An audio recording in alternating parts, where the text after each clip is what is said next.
our friends from the media, distinguished guests, ladies and gentlemen. First of all, the Ministry of Lands and Natural Resources is grateful to the Ministry of Information, as always, under the able leadership of its Minister, Honorable Kojo Oponkroma, for putting this platform together this morning to enable us engage the Ghanaian public on the first mining lease signed for the exploitation of lithium in our country.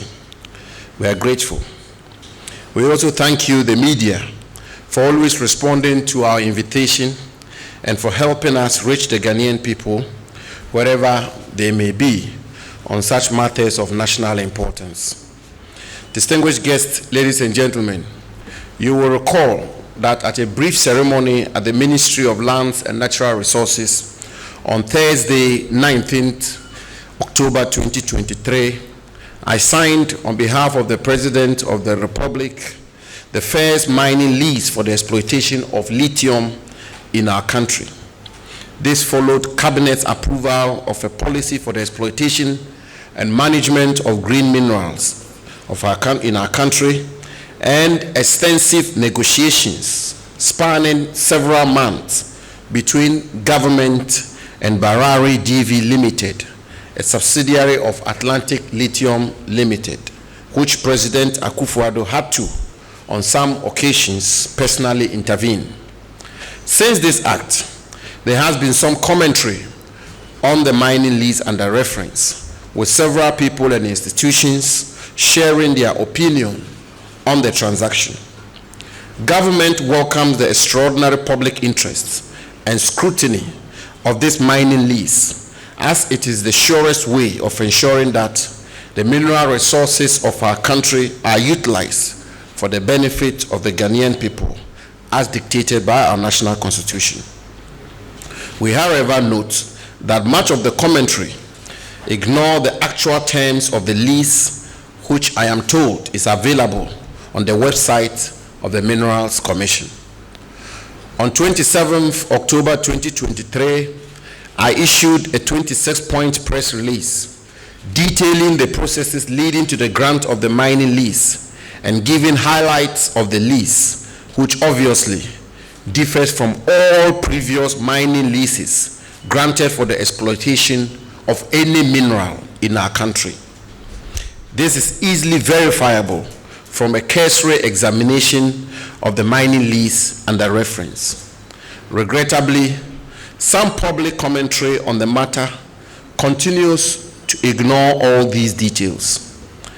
In recognition of our constitutional duty to manage the natural resources of the country for the benefit of the Ghanaian people, who are the true owners of these resources, therefore, and in accordance with the highest standards of transparency and integrity, we have called this press conference to provide once again detailed information to the Ghanaian people on the processes leading to the signing of the mining lease, as well as details of the lease that makes it different from all previous mining leases. And if I should emphasize, and most importantly, how this mining lease benefits our nation. This will be done by the Chief Executive Officer of the Minerals Commission. But distinguished guests, ladies and gentlemen, before I invite the Chief Executive Officer to address us, kindly indulge me to clarify a few issues. Firstly, Barari DV Limited, the company granted the mining lease for the exploitation of lithium in Ewoya, has been undertaking exploration for almost a decade in the central region of Ghana. From when they were first granted a recognizance license in August 2012, which was subsequently converted to a prospecting license in March 2018 for 3 years, and renewed for 3 additional years in July 2021, Barari DV Limited has been engaged in recognizance, exploration, and prospecting for all these years. As I say, let me emphasize, from August 2012.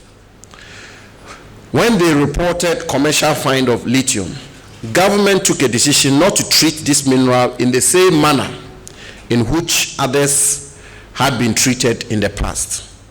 We therefore decided to make a policy for the exploitation and management of lithium and other green minerals of our country before any form of negotiations will commence. To make the development of the policy more participatory, on 13 July 2022, I presented to Parliament, on behalf of government, a statement setting out the general framework of the proposed policy for the development, management, and exploitation of the green minerals in our country.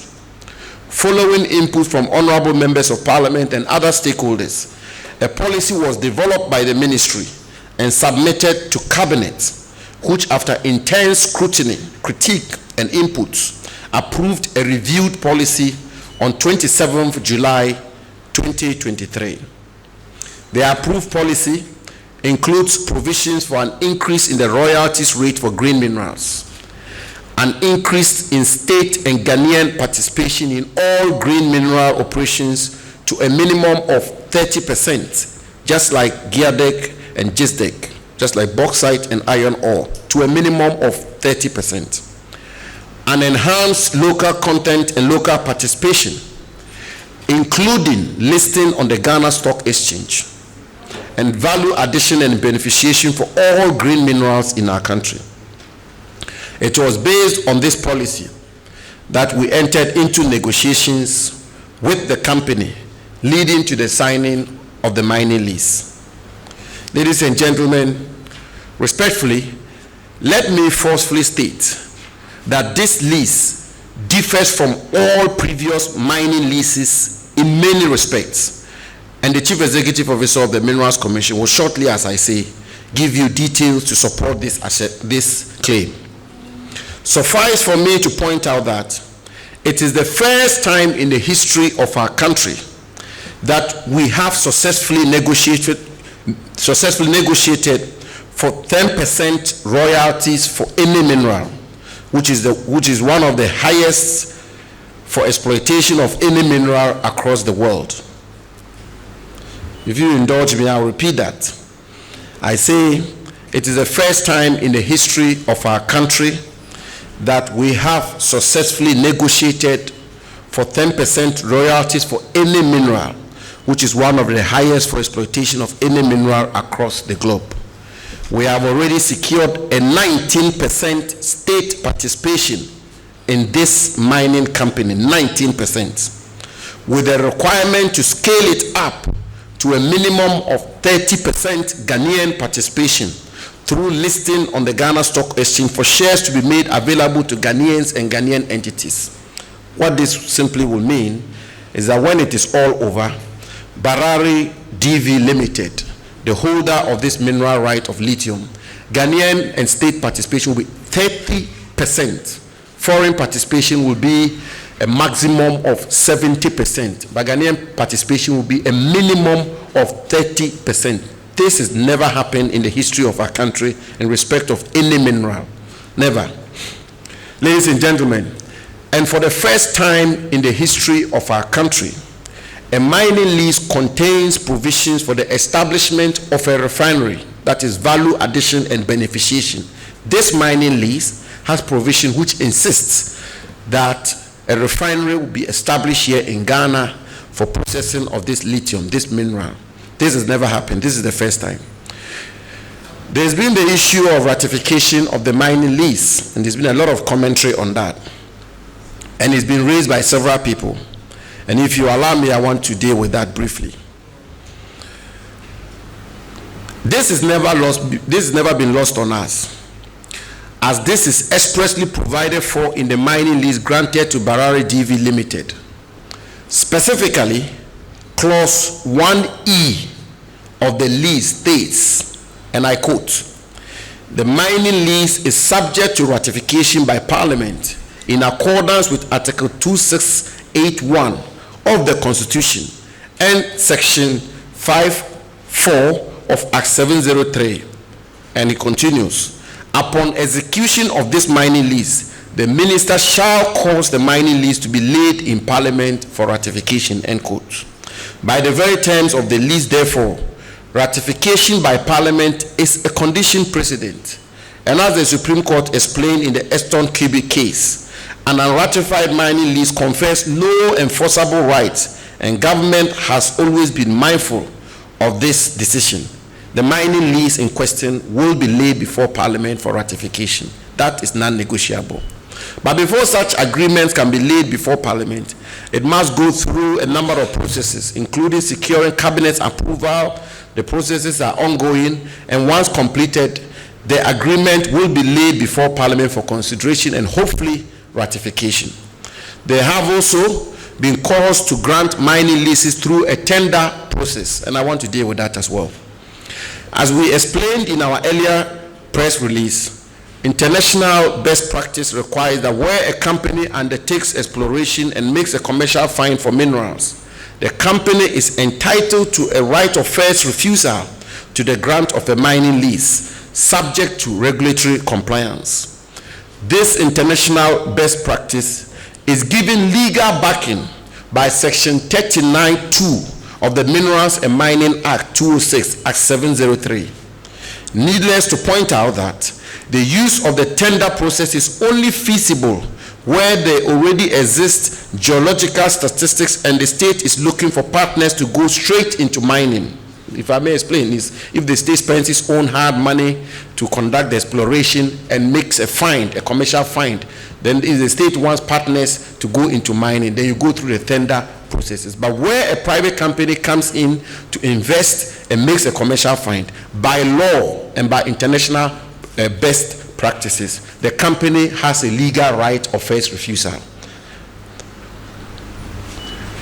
Ladies and gentlemen, let me also indicate that Regulation 2581 of the Minerals and Mining Licensing Regulations 2012 LI 2176, which deals with the grant of mineral rights by tender, gives these instances under which such process may be used, and they are: 1, where the Minerals Commission determines that there exists sufficient mineral information in respect of the area concerned; 2, where the Republic has carried out prior mineral exploration in respect of the area concerned; or 3, where an area becomes available through surrender, revocation, or termination, and 2 or more applications are recorded in the priority register within the 7 days of that area becoming vacant. End quote.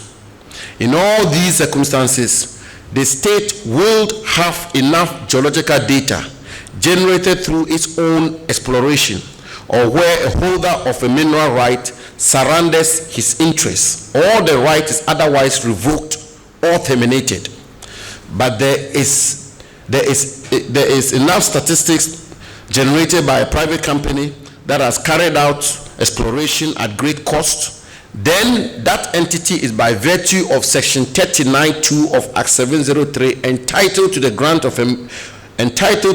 of a mineral right subject to regulatory compliance, in which case the tender system cannot be legally tenable. The historical lack of resources to undertake exploration has thus meant that we have had to depend on private companies to undertake exploration of most of our minerals, which then entitles them to the grant of mining leases without going through the tender process. And as I say, Barari DV Limited got their first recognizance license as far back as August 2012. They established that legal right as far back as August 2012. And in any event, ladies and gentlemen, the private sector, both foreign and Ghanaian, participation is in accord with best international practice, and this can be verified from several mining countries across the world. It is the private sector that normally engages in exploration. There have also been calls for the establishment of a Ghana lithium company to undertake lithium mining and develop the value chain of the mineral from lithium mining to battery production. And I would like to deal with this too. Ladies and gentlemen of the press, it will be recalled that the policy statement presented to Parliament last year considered the option of establishing an entity along the lines of the Ghana Integrated Aluminium Development Corporation, GHADEC, and the Ghana Integrated Iron and Steel Development Corporation, GhanaWeb. However, the volumes of the mineral we have currently and our quest to ensure optimal benefit for the exploitation of this mineral meant that that option was not feasible for several considerations. Firstly, globally, only China has an end-to-end lithium value chain. This is why we have instituted in this transaction the retention of a significant part of the value chain, which we will work systematically to eventually construct here in our country the full value chain for lithium. But as we have said, we will not export lithium in its raw form. Everything we have done in respect of this transaction and all the measures we have put in place in respect of this particular transaction will mean that Ghana's lithium resources will not be exported in their raw state. That is why the mining lease includes provisions for the establishment of a refinery and the provision of the use of other linkages to support local industries in Ghana. Distinguished guests, ladies and gentlemen, in everything we have done with this mining lease, in all humility and modesty, the interest of the Ghanaian people has been paramount. It has been months of thorough negotiations and hard work in respect of this transaction. Nothing has been agreed to casually. Everything has been thought through and everything has been worked out and all the options have been considered. And what we've arrived at is in the ultimate interest of the good people of Ghana. The government of President Akufo-Addo remains committed to the prudent, effective, and efficient management of the natural resources of our country, which have been entrusted to us, and doing so in the spirit of transparency, integrity, candor, and utmost good faith for the benefit of our nation. We remain focused on this goal and call on you all, nationals and residents of our country, to support government in this quest. And your question is on the former Chief Justice of our country, Her Ladyship Sophia Kufu, criticizing this transaction and going further to indicate that anybody who supports the transaction must be unduly benefiting from the transaction. First of all, I am very happy, and I want to say government is very happy to listen to superior argument or superior alternative or superior propositions from Ghanaians and from Ghanaian institutions, civil society, academia, and the rest. I mean, much more a personality who's occupied a very high office of Chief Justice. So if the Chief Justice puts forward an alternative, a critique, suggestions, proposals, which are superior to what we're doing, I mean, the most important thing is that we structure an arrangement and we construct a deal which is in the interest of Ghana, all of us. I mean, so we all will have the benefit of it. But so far, unfortunately, I have not heard anything in particular that the former Chief Justice is put on the table.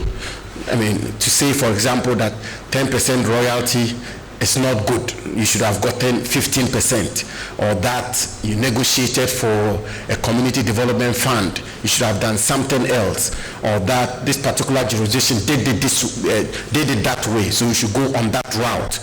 We've not gotten that. I mean, you heard from the presentation, for example, that when it comes to royalties, when you go to clause 20A of the agreement of the lease, the royalty rate which we've negotiated for is 10%. 10% royalty rate. All mining companies in Ghana from 1957, since we gained independence, pay royalty rate of 5%. Newmont pays 5%.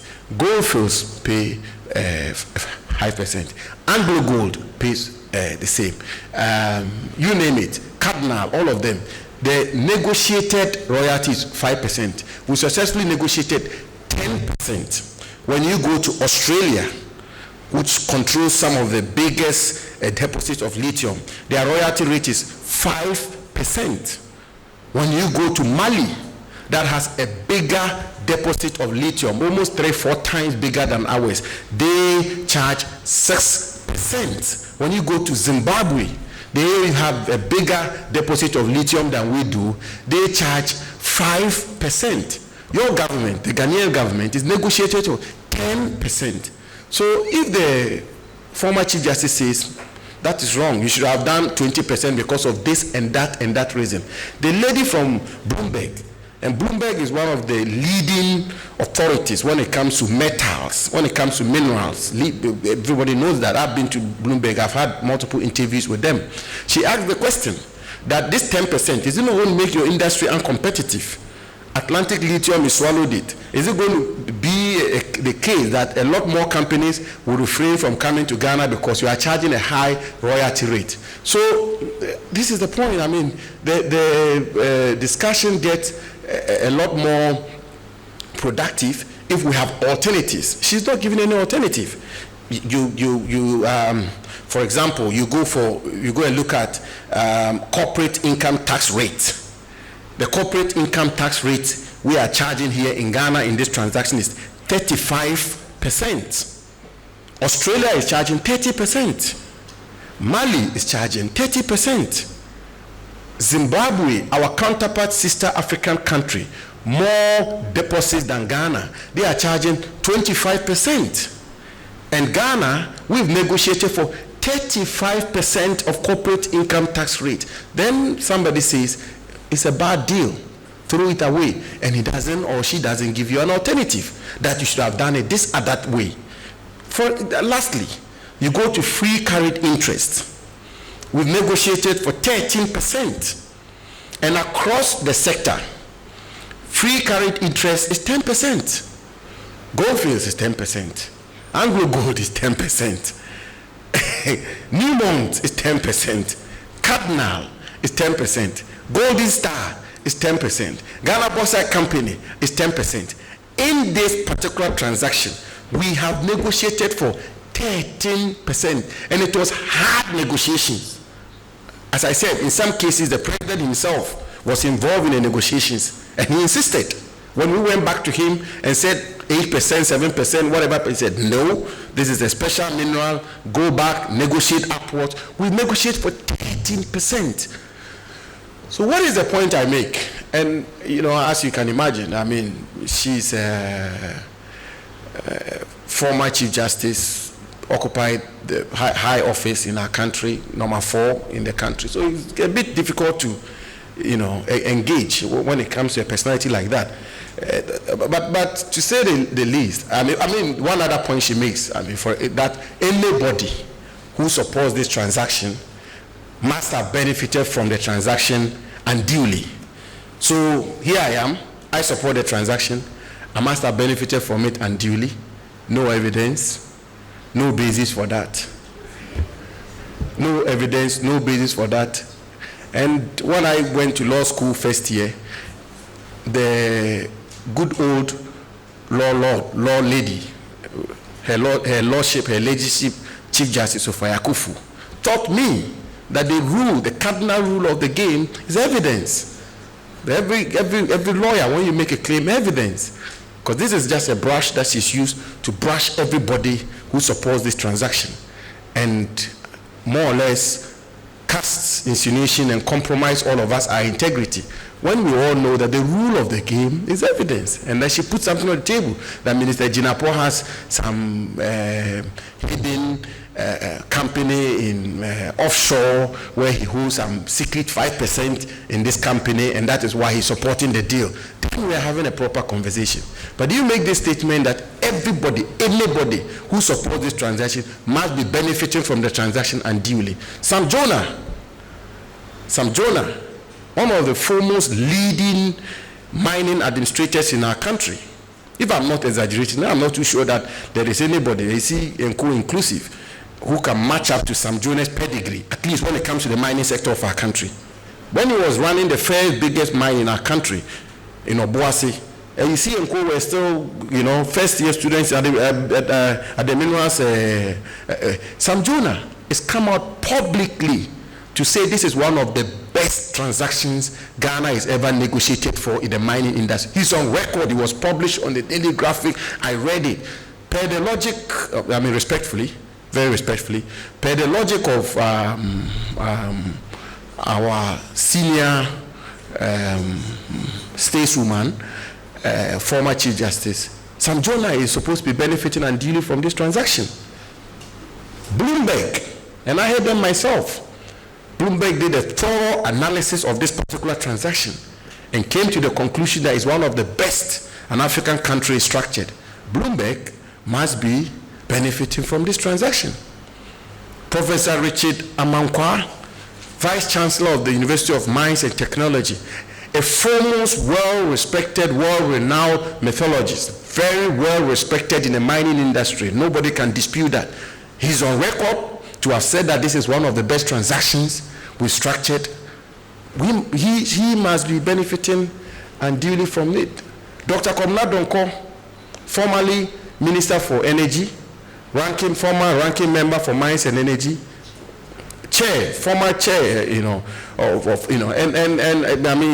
a leading member of the National Democratic Congress. But you have to give it to him when it comes to matters of energy, power, and mining. He's an expert and he's well respected across board. His views are well respected. He's done a critique of this transaction. He's raised issues with one or two areas he believes we could have done better, but by and large, in the whole, he thinks that is a good transaction. Dr. Nkommo must be benefiting unduly. So, it may get a little difficult to confront some of these things, but it's what it is. What I can say about and to our madam is just to say that, look, I am reluctant to get into a bantam with her or to make comments which can potentially sound disrespectful, but really our doors are open. If there's anything she has which is superior to what we have done, we are very happy to listen to her. But her comments are, to say the least, most unfortunate, and we'll move forward from there. Then the second question has to do with Ghana discovers lithium in Volta. That is a straightforward answer. No, we've not. Yeah, what we have is iron ore in OT. Yeah, Volta we don't. About ratification to Parliament and whether or not Parliament can amend the agreement and what it will mean. Well, I will leave that to Parliament. I don't want to say anything which will prejudice the work of Parliament. When the agreement is laid before Parliament, I believe Parliament, through its own processes, will be seized of the agreement and will do justice to the agreement as they deem fit. And we will respect whatever decision is reached. And indeed, as I said, the agreement will be presented to Parliament by all means. They are very learned, experienced people in Parliament who understand these things, and we'll have the opportunity to make our case to them. And I believe that Parliament will take a decision in the interest of Ghana. There's no two ways about that. I also wanted to know whether we're going to have geological investigation. Yes, we have plans to do that. But before I even say anything else, let me just point out that this recognizance license was granted in August 2012. So the legal act was signed, sealed, delivered, and cast in iron as far back as 2012. So it is not as though, I don't want to be partisan here. Leave it at that. The facts are the facts. August 2012, a recognizance license was granted to Barari. And as I've explained comprehensively and copiously, when a recognizance license is granted and recognizance is done and prospecting is done, exploration is done, the company has a right of first refusal by law. So it was sealed as far back as August 2012. Now, government is taking steps through the Ministry of Lands and Natural Resources and the Ghana Geological Survey Authority to begin mobilizing resources to empower the Ghana Geological Survey Authority to conduct its own exploration, particularly when it comes to the green minerals of our country. Because, as you can all imagine, it is dangerous to go through the go to the negotiation table, literally blind if you want, without having any proper information to work with. So government is began that exercise. The Minerals Income Investment Fund is being tasked to work hand in glove with the Ghana Geological Survey Authority and provide them with the needed resources so that we can have what they call an aeroplane survey of our country, which can capture where we have lithium, where we have concessions, where we have compartments, so that we will be armed with the necessary information to be able to work with. Talked about refinery and when the refinery will take place. My information is that as early as February, a report on the project economics of the refinery will be ready, and that will inform us on the next steps and the various phases we are going to have to go through to ensure that the refinery is built here in Ghana. But you know, this negotiation was really thorough. And I'll tell you why. For example, in the course of the negotiation, the issue came up that if Barari or Atlantic fails or is unable to build a refinery, what do?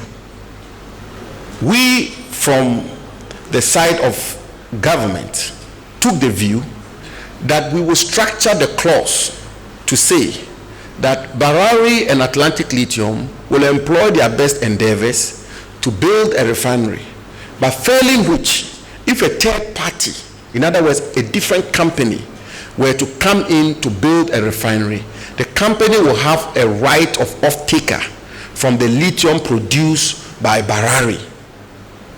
So whichever, and as I speak to you, there are multiple companies, some from Korea and the rest, who are already expressing interest to build refineries in Ghana. And so the deal is structured so tight to ensure that, come what may, we will have a refinery here in Ghana, and we will then realize the vision of the President Akufo-Addo, not to export raw lithium out of our country. Then there's a question of Namibia's refinery. Are you referring to Zinchen refinery? Zinchen? The fact that they refine everything. Yeah, but the interesting part of the Namibian one is that the company that is the refinery company in Namibia is called Zinchen refinery. It's owned by Chinese. It's a Chinese-owned company. So, I mean, I say this with a lot of respect. Sometimes when we read these things and we make these assertions, we have to drill down. We have to drill down. You talk. Come in.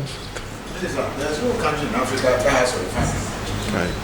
There's no country in Africa that has a refinery. No country that I know of. Yeah, they don't have a refinery.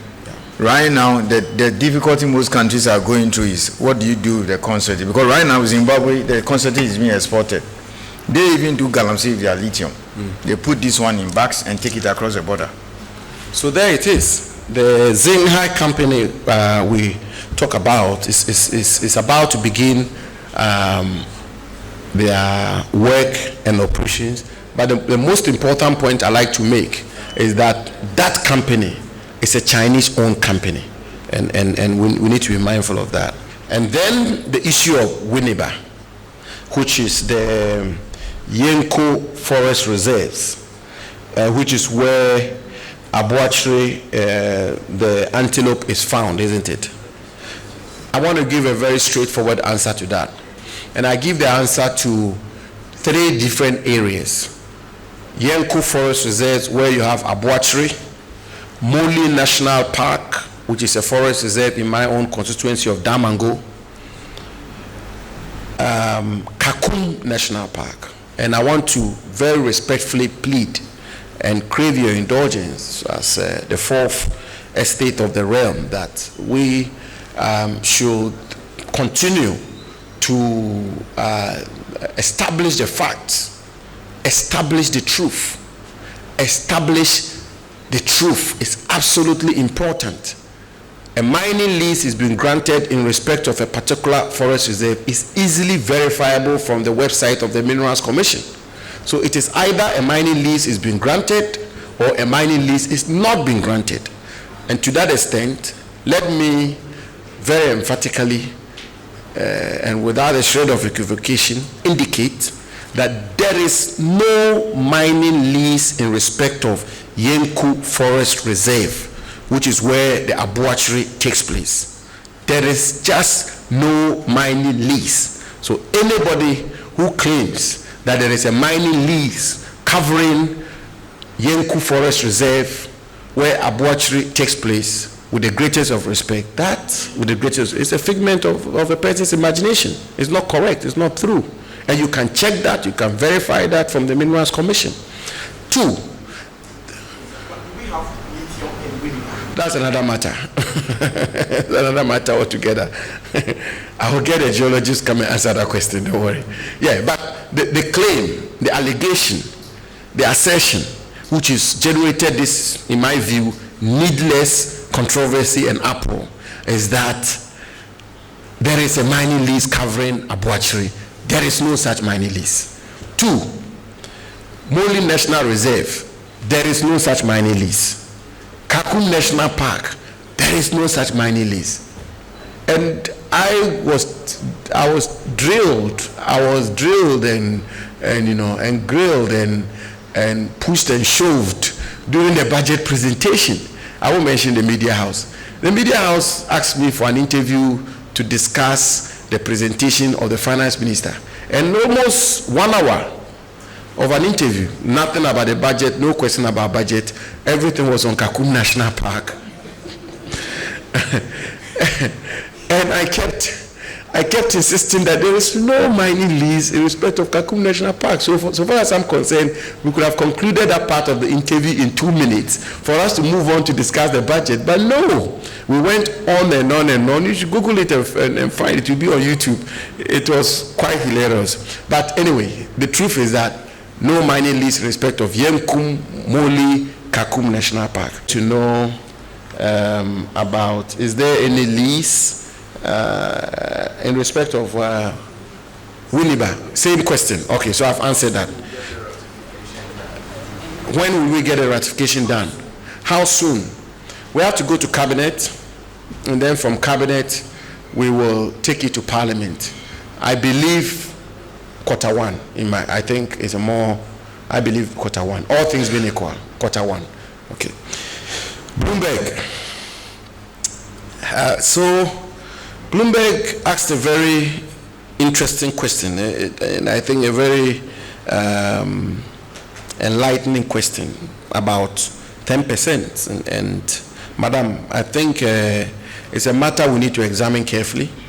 I think the CEO of the Minerals Commission and the CEO of MIF should take a critical look at that. They should take a critical note at that, and to find out and to examine and satisfy themselves whether or not the fear that Madam Yinka is entertaining may not happen, because we don't also want that. We want a lot more investment into our lithium industry, and as much as we are proud and happy that we've been able to negotiate a high royalty rate, it mustn't also become a disincentive for attracting investment, because if Zimbabwe is charging 5%, why will they come here? And they also have the resources there. And if you were to reduce the rate, what happens to Atlantic Lithium and all of that? It's a conundrum that I believe the two of you with your technical teams should look at. And then finally, Madam Yinka wanted to also know about 11%. They listed, yes, they listed. So the regime for the listing is this. As you know already, government has a free carried interest of 13%. MIF is participating at 6%. It works up to what? 19%. And therefore you are right in saying that what happens to the 11%? The plan and the policy is that whatever participation beyond foreign participation should now be Ghanaian participation. The 19% is state participation, as you know. Of course, MIF is a state fund, but if you strip it of anything else, it's a state entity, so it's state participation. 13% obviously will be held by the state. So 90% is state participation. So the 11%, which then takes us to the minimum of 30%. And I want to emphasize that that minimum of 30% is in accord or the same as the requirement for minimum Ghanaian state participation in respect of GHADEC and in respect of GHADEC. So even the argument that we should have set up a Ghana Lithium Development Corporation, we've dealt with that. We've answered that through this minimum 30% participation, because at the heart of GHADEC and GHADEC was to insist that whatever bauxite or iron ore operations which will take place in our country, there must be a state Ghanaian participation minimum of 30%. In this particular case, the policy which was approved by the government of President Akufo-Addo also insists that there should be a minimum of 30%, which is why we've already gotten a participation of 19%. The 11% will be worked out at the level of the Ghana Stock Exchange, and we're insisting that the persons who will be eligible to hold shares at the Ghana Stock Exchange up to that minimum level must be Ghanaians or Ghanaian entities. And I recall the president in the course of discussing this matter, I recall vividly, the president posing a question to the chief executive officer of the Ghana Stock Exchange. I've forgotten her name.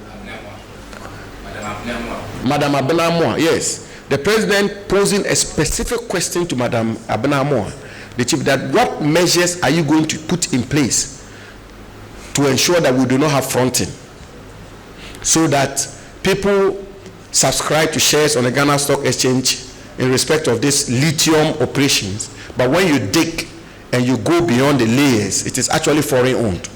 And she assured the president through a plethora of measures they are going to put in place to ensure that if it's Mr. Jinapor who has bought a share in Atlantic Lithium on the Ghana Stock Exchange, is indeed Mr. Jinapor a Ghanaian, and not Mr. Jinapor fronting for a Chinese or an American or Australian. So it's a minimum of 30% on the Ghana Stock Exchange. We have 11% to go, but it can be more. It can go as far as 50%. And we can get to a point where this mining operation will end up becoming wholly Ghanaian owned. But you have to put in place the measures and the regulations in place to lead you to that point. We are now at 19%. We hope to ramp up when they list on the stock exchange to a minimum of 30% and beyond. So, Madam Minister, my Deputy Minister, Chief Executive Officer, members of the press, first of all, let me thank you very much for honoring our invitation. We are going to endeavor to publish all the presentations on the Minerals Commission and the Minerals Income Investment Fund's websites, so that you have access to my presentation, the presentation of the CEO of Minerals Commission, the presentation of the CEO of the Minerals Income Investment Fund. And we do this because we want absolute transparency in this whole arrangement. We thank you very much, and I want to reiterate that under the able leadership of President Akufo-Addo, whatever we do with our mineral resources, lithium inclusive, other green mineral resources inclusive, will be in the interest of the Ghanaian people and will be done with the utmost respect for transparency, for integrity, for candor, and for good faith. Thank you so very much.